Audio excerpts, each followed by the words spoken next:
നമസ്കാരം.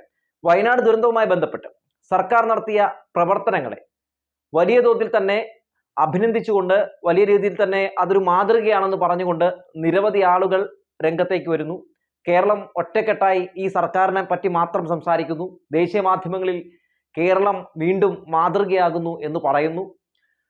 മുഖ്യമന്ത്രി പിണറായി വിജയനെ വാഴ്ത്തിക്കൊണ്ട് പല രീതിയിലുമൊക്കെ പല സ്റ്റേറ്റിലുമുള്ള മുഖ്യമന്ത്രിമാരും ഒക്കെ രംഗത്തേക്ക് വരുന്നു. മുഖ്യമന്ത്രി പിണറായി വിജയൻ ഈ വിഷയത്തിൽ എല്ലാ രക്ഷാപ്രവർത്തനത്തിനെയും ഏകോപിപ്പിച്ച ആ ഒരു രീതിയെ എല്ലാവരും വലിയ വലിയ രീതിയിലൊരു പ്രശംസ കൊടുക്കുന്ന കാഴ്ചയൊക്കെ വരികയാണ്. ഇതിനോടൊപ്പം തന്നെ കേന്ദ്ര സഹമന്ത്രി സുരേഷ് ഗോപിക്കെതിരെ, കേന്ദ്രത്തിനെതിരെയൊക്കെ വലിയ രീതിയിലുള്ള വിമർശനങ്ങളും ഉയർന്നു വരുന്നു. പ്രതിപക്ഷം പോലും മുഖ്യമന്ത്രി പിണറായി വിജയന്റെ ഈ സർക്കാരിന്റെ പ്രവർത്തനത്തെ പ്രകീർത്തിച്ചുകൊണ്ട്, പുകഴ്ത്തിക്കൊണ്ട് അവർ നിലയുറച്ചു നിൽക്കുന്ന സാഹചര്യമൊക്കെയുണ്ട്. ഈ സാഹചര്യത്തിലാണ് ശനിയാഴ്ച പ്രധാനമന്ത്രി നരേന്ദ്രമോദി വരുന്നത്. അപ്പോൾ കേന്ദ്രത്തിനെതിരെയുള്ള എല്ലാ രീതിയിലുള്ള വിമർശനങ്ങൾ ഇല്ലാതാക്കാനും സുരേഷ് ഗോപിക്കെതിരെയുള്ള വിമർശനങ്ങൾ ഇല്ലാതാക്കാനും ഒക്കെ വേണ്ടി നമ്മുടെ മുൻ കേന്ദ്രമന്ത്രി ഉണ്ടല്ലോ, രാജീവ് ചന്ദ്രശേഖർ, പുള്ളിയുടെ ചാനലായിട്ടുള്ള ഏഷ്യാനെറ്റ് ന്യൂസ്, സ്ഥിരം വ്യാജ വാർത്ത പടച്ചുവിടുന്ന ഈ ചാനൽ കവളപ്പാറ വിഷയവുമായി ബന്ധപ്പെട്ടൊരു ഗംഭീര കുത്തിത്തിരിപ്പ് വാർത്ത ഈ നിമിഷത്തിൽ പുറത്തുവിട്ടിരിക്കുകയാണ്. വേറൊന്നുമല്ല, കവളപ്പാറയിൽ നമ്മുടെ സർക്കാർ ഒരു വലിയ അനാസ്ഥ കാണിച്ചു. അതായത് അവിടുത്തെ ആൾക്കാരൊന്നും തിരിഞ്ഞു നോക്കിയില്ല, പറഞ്ഞ അർഹതപ്പെട്ട ആനുകൂല്യങ്ങളൊക്കെ കൊടുക്കുമെന്ന് പറഞ്ഞിട്ട് അതൊന്നും കൊടുത്തില്ല എന്ന രീതിയിലൊക്കെയാണ് ആ വാർത്ത പോകുന്നത്. ഒപ്പം കവളപ്പാറയിലെ ജനങ്ങളുടെ അവസ്ഥ വയനാട്ടിലെ ജനങ്ങൾക്ക് വരരുതേ എന്നുകൂടി പറഞ്ഞു വെക്കുകയാണ്. അപ്പോൾ അതിൻ്റെ സത്യാവസ്ഥ എന്താണെന്ന് PV അൻവർ തെളിവ് സഹിതം, ഈ PV അൻവറിനെ പറ്റി അറിയാമല്ലോ, അദ്ദേഹം ഈ പറയുന്ന പോലെ ഈ പലപ്പോഴും ഏഷ്യാനെറ്റ് ന്യൂസിൻ്റെ വ്യാജ വാർത്തകൾ പൊളിക്കുന്ന ഒരു വ്യക്തിയാണ്. അപ്പോൾ അദ്ദേഹം അതിൻ്റെ സത്യാവസ്ഥ എന്താണെന്ന് വളരെ വ്യക്തമായി തന്നെ പറയുന്നുണ്ട്. അപ്പോൾ നമുക്കത് എന്താണെന്ന് നമുക്ക് നോക്കാം. അതായത് അദ്ദേഹം പറയുന്നത് ഇങ്ങനെയാണ്: കവളപ്പാറയിൽ സർക്കാർ സ്വന്തം നിലയ്ക്ക് പുനരധിവസിപ്പിച്ചത് 32 കുടുംബങ്ങളെ മാത്രം. ഏഷ്യാനെറ്റ് ന്യൂസ് എന്ന ചാനൽ പ്രചരിപ്പിച്ച വ്യാജ വാർത്ത എന്നിട്ട് ആ വാർത്ത അദ്ദേഹം കൊടുത്തിട്ടുണ്ട്. നമുക്ക് കോപ്പിറൈറ്റ് ഇഷ്യൂ ഉള്ളതുകൊണ്ടാണ് നമ്മൾ കൊടുക്കാത്തത്. 153 വീടുകളാണ് കവളപ്പാറയിൽ താമസയോഗ്യമല്ലാത്ത വിധം തകർന്നത്. ഇതിൽ പട്ടികവർഗ വിഭാഗത്തിലെ 30 കുടുംബത്തിന് 6 ലക്ഷം വീതം ഭൂമിക്കും 6 ലക്ഷം വീതം വീടിനും സർക്കാർ അനുവദിച്ച് ഉപ്പട ഗ്രാമം റോഡിൽ ഭൂമി വാങ്ങി വീട് നിർമ്മിച്ചു നൽകി. 33 കുടുംബത്തിന് 12 ലക്ഷം വീതം 3,96,00,000 സർക്കാർ അനുവദിച്ചു. കവളപ്പാറയിലെ 33 കുടുംബങ്ങൾക്ക് പ്രമുഖ വ്യവസായി MA യൂസഫ് അലി സർക്കാർ സഹായത്തോടൊപ്പം വീട് നൽകി. ഭൂദാനം ആലിൻ ചുവടിൽ നിർമ്മിച്ച വീടുകളുടെ ഓരോ ഗുണഭോക്താവിനും ഭൂമി വാങ്ങാനായി 7 ലക്ഷം വീതം 2,31,00,000 സർക്കാർ നൽകി.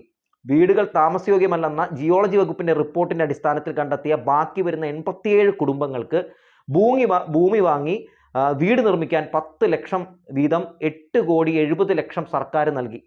അങ്ങനെ 153 കുടുംബങ്ങളെ സർക്കാർ പുനരധിവസിപ്പിച്ചു. ഇതിനെയാണ് 32 കുടുംബങ്ങളെ മാത്രമാണ് സർക്കാർ സ്വന്തം നിലയ്ക്ക് പുനരധിവസിപ്പിച്ചത് എന്ന് ഏഷ്യാനെറ്റ് ചിത്രീകരിക്കുന്നത്.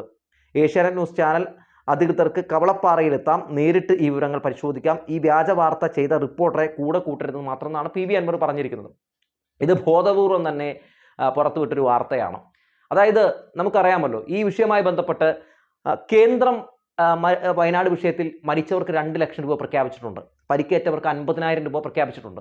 നമുക്കറിയാം, പെട്ടിമുടി ദുരന്തവുമായി ബന്ധപ്പെട്ട് അത് 4 വർഷം കഴിഞ്ഞിട്ടും കേന്ദ്രം അനുവദിച്ച, കേന്ദ്രം പറഞ്ഞ തുക ഇതുവരെ അവർക്ക് കിട്ടിയിട്ടില്ല.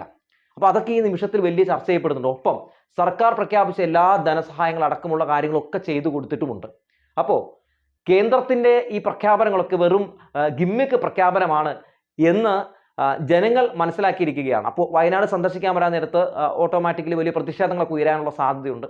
അപ്പോൾ അത് ഹൈഡ് ചെയ്ത് പിടിക്കാൻ വേണ്ടി സർക്കാരിനെതിരെ ഇല്ലാത്ത പച്ചക്കള്ളങ്ങൾ, ഒരു വ്യാജ വാർത്ത പടച്ചുവിടുകയാണ്. എന്തുകൊണ്ട് ഏഷ്യാനെറ്റിൻ്റെ റിപ്പോർട്ടർക്കും ഏഷ്യാനെറ്റിനും കേന്ദ്ര സർക്കാർ കൊടുക്കാനുള്ള തുക കൊടുക്കണം, ആ പാവങ്ങളെ ഇങ്ങനെ പറ്റിക്കരുത് എന്ന് പറയാൻ കഴിയുന്നില്ല എന്ന് ചോദിച്ചാൽ ആ ചാനലിൻ്റെ നിറം എന്താണെന്ന് ഞാൻ പറയേണ്ട കാര്യമൊന്നുമില്ല. എന്തായാലും ഈ വിഷയവുമായി ബന്ധപ്പെട്ട് ഇപ്പോൾ വലിയ രീതിയിലുള്ള പ്രതിഷേധം ഏഷ്യാനെറ്റ് ന്യൂസിനെതിരെ ഉയരുന്നുണ്ട്. ഏഷ്യാനെറ്റ് ന്യൂസ് ഈ കലക്കവളത്തിൽ മീൻ പിടിച്ചപ്പോൾ ചിലതൊക്കെ പറയാതിരിക്കാതെ വയ്യ.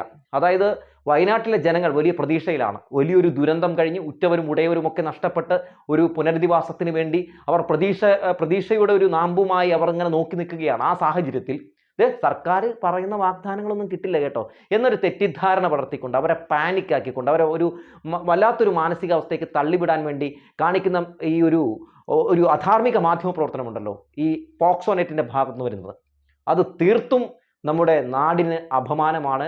ഇത്രയും വലിയൊരു കൊടിയ വിഷം തുപ്പാനില്ല എന്ന് പറഞ്ഞു വെക്കുകയാണ്.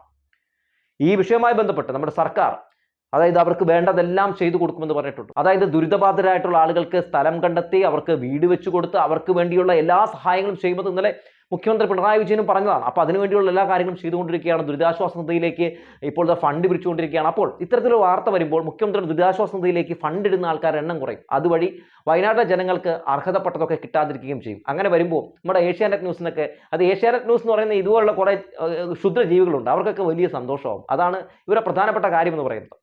അപ്പോൾ ഈ വിഷയവുമായി ബന്ധപ്പെട്ട് എന്തായാലും ഇപ്പോൾ നടത്തിക്കൊണ്ടിരിക്കുന്ന ഈ വയനാട് വിഷയവുമായി ബന്ധപ്പെട്ട് മാധ്യമങ്ങൾ നടത്തിക്കൊണ്ടിരിക്കുന്ന എല്ലാവരും നല്ല രീതിയിലൊക്കെയാണ്, ഒരു ഭൂരിഭാഗം ആളുകളൊക്കെ വാർത്ത റിപ്പോർട്ട് ചെയ്യുന്നത്. പക്ഷേ അതിനിടയിലും ഇങ്ങനെ ചില കൊടിയ വിഷം തുപ്പുന്ന ചില നെറികെട്ട തെമ്മാടികൾ കൂടി ഉണ്ട് എന്ന് പറയാതെ പോയി. അതിനപ്പുറത്തേക്ക് ഒരു വാക്കില്ല അവരെ വിശേഷിപ്പിക്കാനായിട്ട്. മാത്രമല്ല നമുക്കറിയാമല്ലോ ഇങ്ങനെ എന്താണ് പെട്ടെന്ന് ഈ പറയുന്ന പോലെ ഏഷ്യാനെറ്റിൻ്റെയൊക്കെ ഒരു നിറം മാറാനുള്ള കാരണം. നമുക്കറിയാമല്ലോ ഏഷ്യാനെറ്റിന് അല്ലെങ്കിൽ പണ്ടേ മുതൽ പിണറായി വിരുദ്ധതയാണ്. ബിനുവും അബ്ജോദും ഒക്കെ ഇതിനു വേണ്ടി മാത്രം ഇരിക്കുകയാണ്. എന്ത് നല്ലത് ചെയ്താലും അതൊന്നും അഭിനന്ദിച്ചുകൊണ്ട് രണ്ട് വാക്ക് പറയില്ല കേട്ടോ. ഇപ്പോൾ തന്നെ 11-ാം ദിവസമായി. 11-ാം ദിവസവും തുടക്കം മുതൽ തന്നെ DYFI നടത്തുന്ന പ്രവർത്തനങ്ങൾ, ആ പ്രവർത്തനങ്ങൾ ദേശീയ തലത്തിൽ പോലും കയ്യടി നേടുന്ന ഒരു ലെവലിലേക്ക് മാറിയിട്ടുണ്ട്. അതായത് ദേശീയ തലത്തിൽ പോലും DYFIനെ പറ്റി, DYFIയുടെ പ്രവർത്തനത്തെ പറ്റി സംസാരിക്കുകയാണ് ആളുകൾ. എന്തുകൊണ്ട് ഈ ഏഷ്യാനെറ്റ് മാത്രം അത് വാർത്ത ചെയ്യുന്നില്ല? മറ്റുള്ള മാധ്യമങ്ങളൊക്കെ ചെയ്തു. കാരണം ഈ ഏഷ്യാനെറ്റാണ് ഈ DYFIക്കെതിരെ ഏറ്റവും അധികം വ്യാജ വാർത്ത അടിച്ചിട്ടുള്ളത്. രക്ഷാപ്രവർത്തനം എന്ന് മുഖ്യമന്ത്രി പിണറായി വിജയൻ പറഞ്ഞതിനെ മറ്റൊരു തലത്തിലേക്ക് മാറ്റി. ഈ രക്ഷാപ്രവർത്തനം എന്ന് പറയുന്നത് ഗൂണ്ടായിസമാണെന്ന നിലയിലേക്ക്, DYFIക്കാരൊക്കെ ഗൂണ്ടായിസം നടത്തുന്ന ആളുകളാണെന്ന നിലയിലേക്ക് എത്തിച്ചത് ഈ പറയുന്ന ഏഷ്യാനെറ്റ് ന്യൂസാണ്. അതുകൊണ്ട് ഇപ്പോൾ DYFIനെ അങ്ങ് പുകഴ്ത്തി പറഞ്ഞിട്ടുണ്ടെങ്കിൽ നേരത്തെ പറഞ്ഞ പച്ചക്കള്ളങ്ങളൊക്കെ പൊളിയും. പക്ഷേ മറ്റുള്ള മാധ്യമങ്ങളൊക്കെ DYFIനെ എന്താണെന്നും DYFI എന്താണെന്നും DYFIയുടെ പ്രവർത്തനം എന്താണെന്നും അവരുടെ ലക്ഷ്യം എന്താണെന്നും ഒക്കെ അടിവരയിട്ട് കാണിച്ചു കൊടുക്കുന്നുണ്ട്. അതുകൊണ്ട് ഈ ഏഷ്യാനെറ്റ് ന്യൂസ് എന്ന് പറയുന്ന ചാനൽ, ഏഷ്യാനെറ്റ് ന്യൂസ് പ്രത്യേകിച്ച് കൊടുത്തിട്ടും കാര്യമില്ല. കാരണം ഏഷ്യാനെറ്റ് ന്യൂസ് വാർത്ത ചെയ്യുകയാണെങ്കിൽ അത് വ്യാജമാണെന്ന് പോലും ആൾക്കാർ ചിന്തിച്ചു പോകും. കാരണം ഇന്നിപ്പോൾ ഏഷ്യാനെറ്റ് ന്യൂസിൽ വരുന്ന വാർത്തകളൊക്കെ ഏകദേശം അങ്ങനെയൊക്കെ തന്നെയാണ്. എന്തായാലും വയനാട്ടിലേക്ക് പ്രധാനമന്ത്രി നരേന്ദ്രമോദി വരികയാണ്. വലിയ വിമർശനങ്ങൾക്കിടയിലും വലിയ പ്രതിഷേധങ്ങൾക്കിടയിലും ഒക്കെ അവസാനം പാർലമെന്റിൽ രാഹുൽ ഗാന്ധിക്കൊക്കെ മുമ്പിൽ മുട്ടുകുത്തിയ ശേഷമാണ് നമ്മുടെ വയനാട്ടിലേക്ക് വരുന്നത്.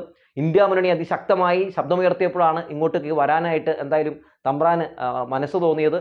അതുവരെ കേന്ദ്രമന്ത്രിമാരൊക്കെ, അതായത് ഭൂപേന്ദ്ര യാദവ് അടക്കമുള്ള മന്ത്രിമാരൊക്കെ ഈ വയനാട് വിഷയവുമായി ബന്ധപ്പെട്ട് കലക്കൊള്ളത്തിൽ മീൻ പിടിക്കുന്ന, മുതലെടുപ്പ് രാഷ്ട്രീയം കളിക്കുന്ന, നെറികെട്ട പൊളിറ്റിക്സ് കളിക്കുന്ന കാഴ്ചയൊക്കെയാണ് നമ്മൾ കണ്ടത്. അവിടെ ദുരന്തഭൂമിയിൽ മരിച്ചവരെ പോലും അധിക്ഷേപിക്കുന്ന കേന്ദ്ര വനം വകുപ്പ് മന്ത്രിയൊക്കെ നമ്മൾ കണ്ടു. ഒപ്പം ഈ വിഷയങ്ങളൊക്കെ അഡ്രസ്സ് ചെയ്തുകൊണ്ട് ജോൺ ബ്രിട്ടാസ് അവിടെ സംസാരിച്ചപ്പോഴൊക്കെ അസത്യമാണെന്ന് പറയുന്ന സുരേഷ് ഗോപിയെ നമ്മൾ കണ്ടു.